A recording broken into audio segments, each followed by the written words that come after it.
பரிசுத்த யோவான் எழுதின சுவிசேஷம் 20ஆம் அதிகாரம் 19வது வசனம் 20வது வசனம். வாரத்தின் முதல் நாளாகிய அன்றைய தினம் சாயங்கால வேளையிலே சீஷர்கள் கூடியிருந்த இடத்தில் யூதர்களுக்கு பயந்ததினால் கதவுகள் பூட்டியிருக்கையில் இயேசு வந்து நடுவே நின்று, உங்களுக்கு சமாதானம் என்றார். அவர் இப்படி சொல்லி தம்முடைய கைகளையும் விலாவையும் அவர்களுக்கு காண்பித்தார். சீஷர்கள் கர்த்தரை கண்டு சந்தோஷப்பட்டார்கள். இயேசு சிலுவையில் அறையப்பட்டு அவர் மரித்து அடக்கமண்ணப்பட்டு விட்டார். இயேசுவோடு இருந்த சீஷர்கள் யூதாஸ் காரியத்தை நான்கு கொண்டு மரித்து விட்டார். 11 சீஷர்களும் மேலறைக்குள்ளே எருசலேமில் கதவுகள் பூட்டி இருக்கிற ஒரு அறைக்குள்ளே இருக்கிறாங்க. அவங்களுக்குள்ள என்ன ஒரு பதஸ்தம், இயேசு கிறிஸ்துவை சிலுவையில் அறைந்து கொண்டுட்டாங்க, அடக்கம் பண்ணியாச்சு, இனிமேல் நம்ம என்ன செய்வது? இயேசு கிறிஸ்து மரித்து உயிரோடு எழும்புவேன் என்று சொல்லி இருந்தார்.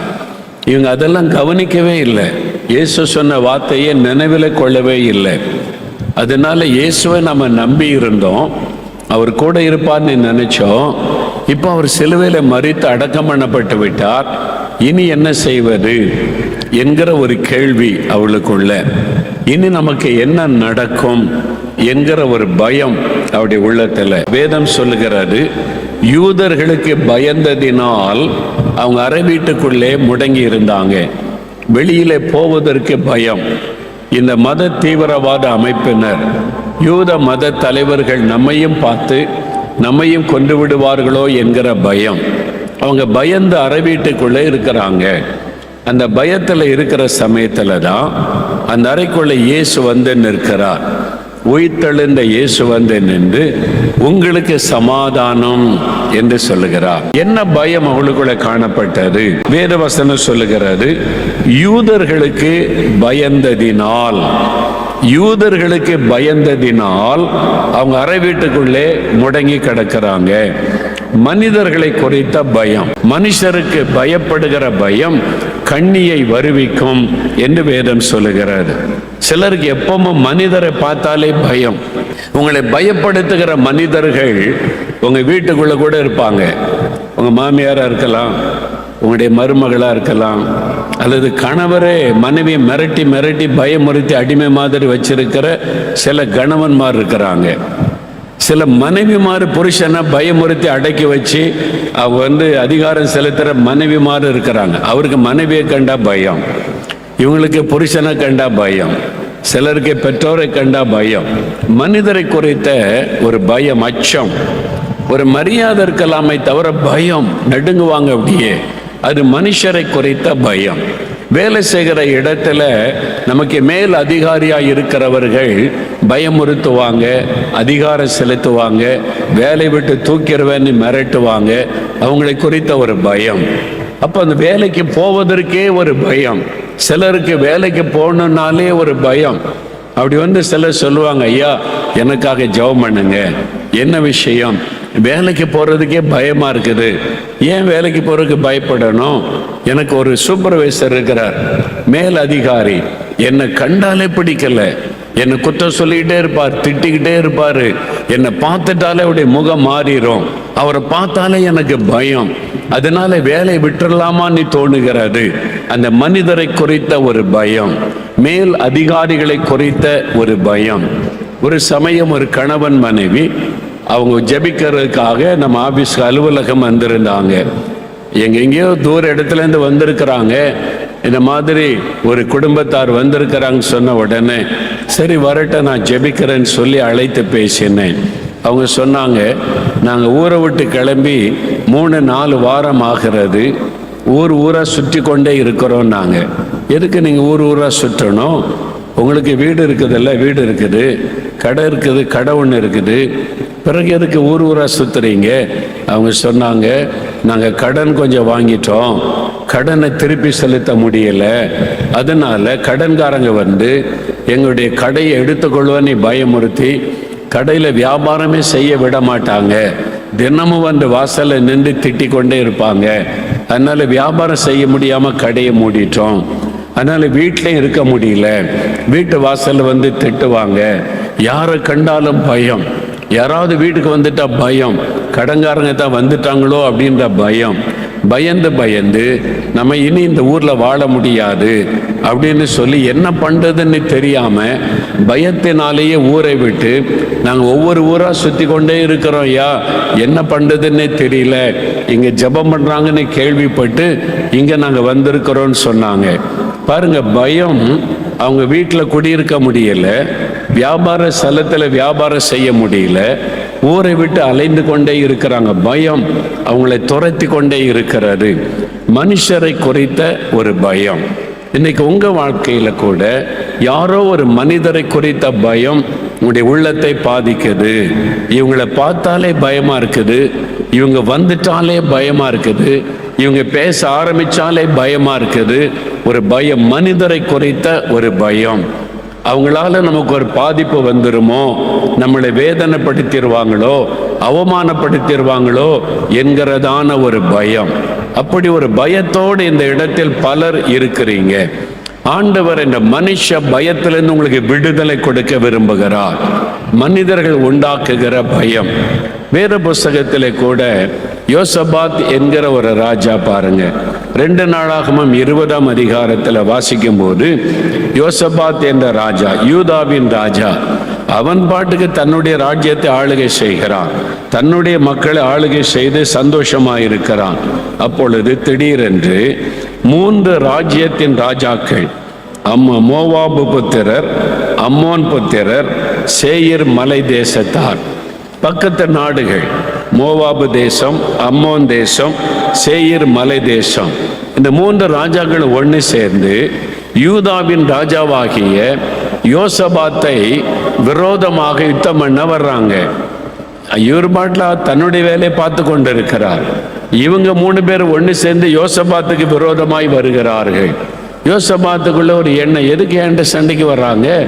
நான் பாட்டில் என் ராஜ்யத்தை ஆளுகை பண்ணுகிறேன், இவங்க இதுக்கு என் ராஜ்யத்தின் மேல படையெடுத்து வர்றாங்க தெரியல. காரணமில்லாமல் நம்மை பகைக்கிறவங்க, காரணமில்லாமல் நம்மை பயமுறுத்துகிறவர்கள் உங்க கிராமத்தில் இருக்கலாம், உங்க ஆபீஸ்ல இருக்கலாம், உங்க பட்டணத்தில் இருக்கலாம், வேலை செய்கிற இடத்துல இருக்கலாம், ஊழியம் செய்கிற இடத்துல இருக்கலாம். காரணமே இல்லாம பகைப்பாங்க, பயமுறுத்துவாங்க, கொன்னுருவேம்பாங்க, அழிச்சிருவேம்பாங்க, இருக்க விட மாட்டேன்னு வாங்க, பயத்தை உண்டாக்குவாங்க. பாருங்க, மனிதர்கள் யோசபாத்துக்கு விரோதமா வர்றாங்க. வேதம் சொல்லுகிறது, யோசபாத் மிகவும் பயந்து, பார்த்தீங்களா, 3ஆம் வசனம் சொல்லுகிறது, யோசபாத்து பயந்து. அவனுக்குள்ள ஒரு பயம். யோசபாத்து கர்த்தருக்கு பிரியமா நடந்தவர், கர்த்தர் யோசபாத்தோடு இருந்தார். ஆனால் ஒரு சூழ்நிலை பார்த்த உடனே பயம் உள்ளத்தை வருகிறது. நாம் எவ்வளவு விசுவாசிகளா இருந்தாலும், ஆண்டவரோடு இருந்தாலும், சில சமயம் சில செய்திகள் ஒரு பயத்தை நமக்கு உண்டாக்கும். ஆனால் அந்த பயம் நிரந்தரமாய் நமக்குள் இருக்காது. அந்த பயம் நம்மை முடக்கி போட்டு விடாது. அந்த நேரம் ஒரு பயம். அப்படிதான் யோசபாத்துக்கு பயம் வந்தது. உடனே யோசபாத் உபவாசத்தை கூறிவித்தான். எல்லாரும் கூடுங்க, எருசலேமில் கூடி வாருங்கள், நாம் உபவாசம் பண்ணி கர்த்தரை தேடுவோம், ஜெபிப்போம் என்று சொல்லி. பயப்படுகிற ஒரு சூழ்நிலை வந்தபோது, மனிதர்கள் யோசபாத்துக்கு விரோதமாய் எழும்பி வந்தபோது, 3 ராஜாக்கள் ஒன்று சேர்ந்து வந்தபோது பயம் வந்தது உண்மை.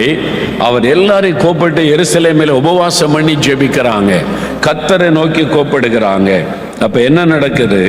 15வது வசனத்தை நீங்கள் வாசிக்கும் போது, அந்த ஜெபம் பண்ணின போது கர்த்தருடைய ஆவியானவர் இறங்குகிறார்.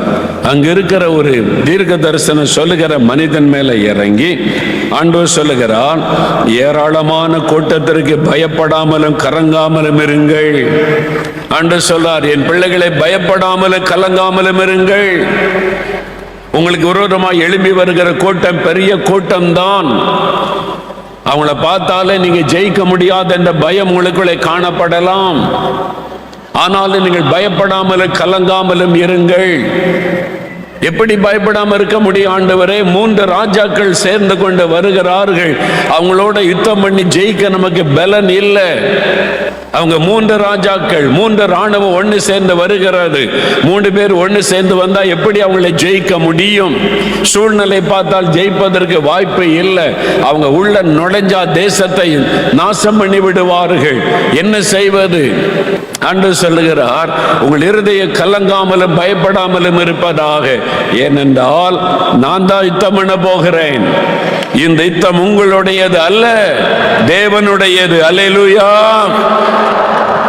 உங்களுக்கு விரோதமா யாரோ யுத்தம் பண்ணுகிறார்கள், யாரோ உங்களை பயமுறுத்துகிறார்கள். தங்களுடைய அதிகாரத்தை வைத்துக் கொண்டு உன்னை யாரும் என் கையிலிருந்து காப்பாற்ற முடியாது என்று பயமுறுத்தி கொண்டிருக்கிறார்கள். ஆண்டவர் சொல்றார், பயப்படாமலும் கலங்காமலும் இருங்கள். யுத்தம் உங்களுடையது அல்ல, என்னுடையது. ஆண்டவர் சொல்ல, உங்களுக்காக நான் யுத்தம் பண்ணுவேன். கர்த்தர் யுத்தம் பண்ணுவார். என்ன நடந்து? ஒருவர் பட்டயத்தை ஒருவருக்கு விரோதமாக எழுப்பி யுத்தத்தை ஆண்டவர் முடிச்சிட்டார். எல்லாரும் அழிஞ்சு போயிட்டாங்க. யோசபாத்துக்கு விரோதமாக வந்த ஒருத்தரை முன்னால நிற்க முடியல. வசனம் என்ன சொல்லுது? எபிரேயர் 13ஆம் அதிகாரம் 5-6 வசனம் பாருங்க. ஆண்டவர் சொல்லுகிறார், நான் உன்னை விட்டு விலகுவதும் இல்லை, உன்னை கைவிடுவதும் இல்லை என்று கர்த்தர் சொல்லி இருக்கிறாரே. அதனால் நாம் தைரியம் கொண்டு, கர்த்தர் எனக்கு சகாயர், நான் பயப்படேன், மனுஷன் எனக்கு என்ன செய்வான் என்று சொல்லலாமே. அல்லேலூயா சொல்லுங்க. கர்த்தர் எனக்கு சகாயர், நான் பயப்படேன், மனிதன் எனக்கு என்ன செய்வான்? யார் உங்களை யுத்தம் பண்ண எழும்புகிறாங்களோ அவங்கள நீங்க தேடியும் காணாதிருப்பீர்கள். அல்லேலூயா. பயப்படாதங்க. நம்முடைய ஆத்மாவை சரீரத்தின் நரகத்தில் தள்ள வல்லவராயிருக்கிற கர்த்தருக்கு மட்டும்தான் பயப்படணும். நம்முடைய சரீரத்தை கொலை செய்து நம்முடைய ஆத்மாவை ஒண்ணு செய்ய முடியாத மனிதர்களுக்கு பயப்படாதிருங்கள் அப்படின்னு இயேசு சொல்லி இருக்கிறார். அதனால பயப்படாதங்க. யார் உங்களை பயப்படுத்துகிறார்களோ அவர்களோட கர்த்தர் யுத்தம் பண்ண போகிறார். ஆண்டவர் சொல்லுகிறார், உங்களுக்கு சமாதானம். யார் உங்களுக்கு விரோதமாக யுத்தம் பண்ணுவார்கள்? யார் உங்களுக்கு தீங்கு செய்வார்கள்? உன்னுடைய தலையில் இருக்கிற மயிரை கூட நான் எண்ணி வைத்திருக்கிற தேவன். நான் உன்னை விட்டு விலகுவதுமில்லை, உன்னை கைவிடுவதுமில்லை என்று வாக்கு பண்ணி இருக்கிற தேவன். யார் உன்னை பயமுறுத்தி கொண்டிருக்கிறாங்க? பக்கத்து வீட்டுக்காரர், எதிர் வீட்டுக்காரர்கள், மேல் அதிகாரிகள், அரசியல்வாதிகள், ரவுடிகள், சில அதிகாரிகள் பயமுறுத்துறாங்களா? பயப்படாருங்க, பயப்படாருங்க. ஆண்டவர் சொல்லுகிறார், உனக்காக நான் யுத்தம் பண்ணுவேன். கர்த்தர் யுத்தம் பண்ண ஆரம்பிச்சா அவ்வளவுதான். அதனால் ஆண்டவர் சொல்ல, உங்களுக்கு சமாதானம் என் பிள்ளைகளே, மனுஷரை குறித்து பயப்படாதங்க. மனுஷரை குறித்த பயத்தில் ஆண்டவர் எடுத்துட்டார், வெற்றி கொடுத்து விட்டார். இன்னைக்கு யாரோ ஒரு மனிதரை குறித்த பயம் உங்களை வேதனைப்படுத்துகிறார். எந்த மனிதரை குறித்த பயம் உங்களுக்குள்ள இருக்கக்கூடாது. கர்த்தரை குறித்த பயம் மட்டும்தான் இருக்கணும். அல்லேலூயா சொல்லுங்க. கர்த்தரை குறித்த பயம் மட்டும்தான் நமக்குள்ள இருக்கணும். எந்த மனிதனை குறித்த பயப்படக்கூடாது. என்னால் அவருடைய அனுமதி இல்லாம, அவருடைய சித்தம் இல்லாம ஒருத்தர் உங்க மேல கை போட முடியாது. பாருங்க, பயத்தை சந்தோஷமா சமாதானமா மாத்திட்டார். உங்க வாழ்க்கையில் இருக்கிற பயத்தை அவர் சந்தோஷமா மாற்றி விடுவார். இயேசு சொல்ற, நான் உயிரோடு இருக்கிறல்ல, நீ ஏன் பயப்படணும்? அந்த உயிர்த்தெழுந்த இயேசுவை சொந்தமாக்கி கொள்ளுங்க. விசுவாசத்தோடு உங்களுடைய வாழ்க்கையில் அவருக்கு இடம் கொடுங்க. இயேசு என் கூட இருக்கிறார், அவர் உயிரோடு இருக்கிற ஆண்டவர், அது எனக்கு போதுன்னு சொல்லுங்க. அவர் எல்லாத்தையும் பார்த்து கொள்ளுவார். பயமெல்லாம் ஓடி மறைஞ்சிரும். உள்ளத்தில் எப்போவுமே ஒரு ஆத்ம அமைதி, சமாதானம் இருக்கும். இன்றைக்கி அந்த சமாதானம் உள்ளத்தில் இருக்குதா? சமாதான குறைவு காணப்படுகிறதா? யோசித்து பாருங்க. அப்படியே உங்களுடைய வலதுகரம் உயர்த்துங்க. தகப்பனே, நீர் சிலுவையிலே மறித்து அடக்கம் பண்ணப்பட்டு 3ஆவது நாள் உயிரோடு எழுந்தீர். நீர் உயிர்த்தெழுந்தது எனக்காக, என்னுடைய பயத்தை மாற்றி எனக்கு சமாதானம் கொடுக்க, எனக்கு அற்புதம் செய்ய, என்னை குணமாக்க, எனக்கு விடுதலை கொடுக்க, எனக்காகவே நீர் மரித்து உயிர்த்தெழுந்தீர். நான் அதை விசுவாசிக்கிறேன். இப்பொழுது யார் யார் விசுவாசித்து ஜெபிக்கிறார்களோ அவர்கள் மீது உம்முடைய வல்லமை இறங்கட்டும். இயேசுவின் நாமத்தில் சுகமளிக்கிற வல்லமை இறங்கட்டும். இயேசு கிறிஸ்துவின் நாமத்தில் விடுதலின் வல்லமை இறங்கட்டும். ஒவ்வொருவரையும் தொடும், ஒவ்வொருவருக்கு அற்புதம் செய்யும், ஒவ்வொருவரையும் மகிழ பண்ணும். அவங்க விரும்புகிற காரியத்தில் அற்புதம் நடக்கட்டும். இயேசுவின் நாமத்தில் நீ செய்து விட்டதற்காக ஸ்தோத்திரம், ஸ்தோத்திரம், ஸ்தோத்திரம். அப்பா, உம்முடைய பிள்ளைகள் இன்றைக்கு பெற்றுக்கொண்ட ஆசீர்வாதத்திலே நிலைத்திருக்க கிருபை கொடும். இயேசு கிறிஸ்துவின் நாமத்தில் ஜெபிக்கிறோம் பிதாவே. ஆமேன், ஆமேன்.